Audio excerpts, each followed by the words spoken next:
Hey guys, Chad Hoover, and today I'm doing another subscriber shout out. Anthony Macaluso? I'm answering your question.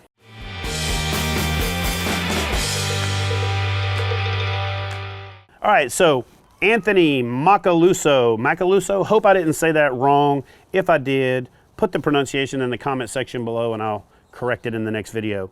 So Anthony said, wacky rigged worm versus Texas rigged worm. Now I'm going to assume by wacky rigged worm, he's talking about a stick bait or a Senko style bait, because that is the primary bait that people wacky rig.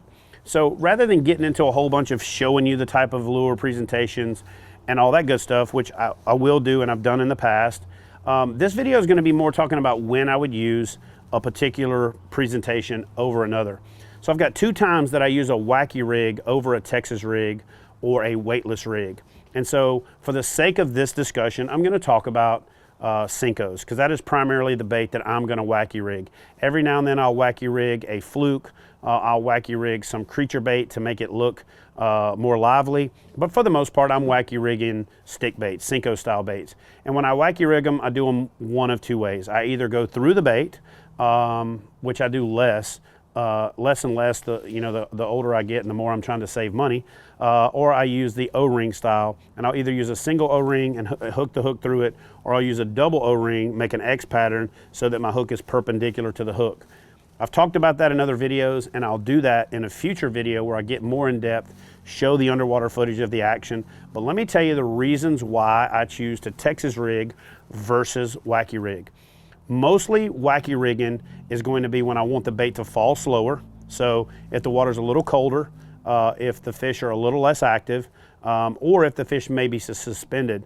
If I know that they're suspended, I'm almost always going to wacky rig. Meaning if I'm paddling through treetops and I see fish in 20 foot of water, they're 10 feet off the bottom, or if I pull up to a dock and I can see the fish and they're halfway down the piling, or if just by virtue of not knowing where the fish are, I'm guessing, then I'm going to expect them to be suspended, or I'm going to figure out where they're at by using the wacky rig technique. So I'm going to wacky rig in a couple of ways. I'm either going to use a weightless hook in the O-rings, or I'm going to use a flick shake or a weighted wacky style hook, depending on how fast I want to get the lure to fall. By and large, if I'm fishing a wacky rig presentation, I want it to fall slower. So I don't often go to that flick shake technique. That's more of a bottom contact where I want the bait to have that extra action.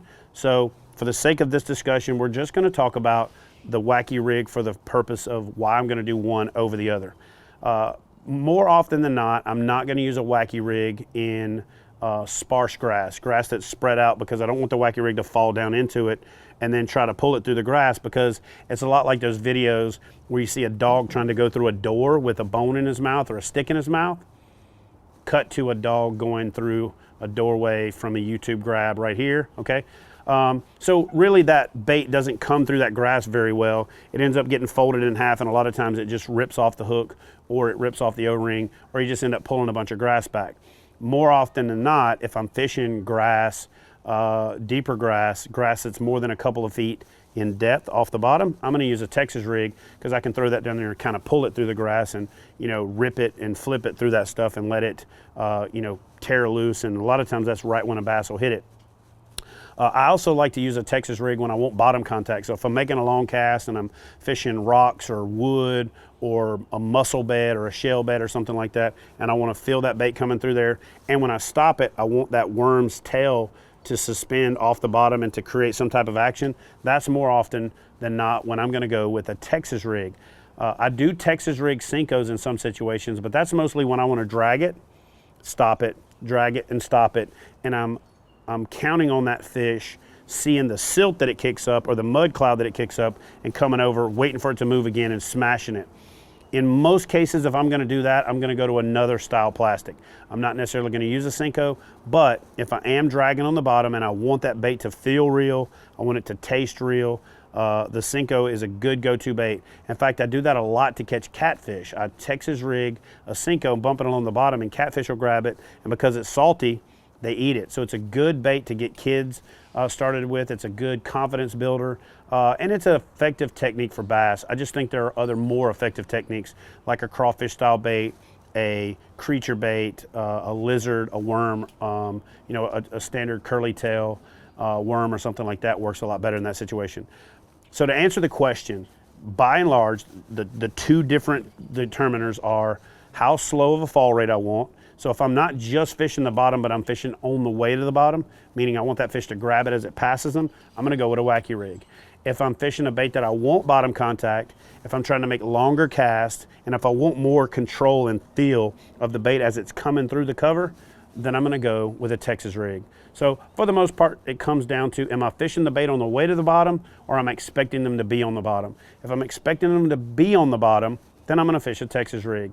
If I'm fishing on my way to the bottom, then I'm gonna fish a Wacky Rig.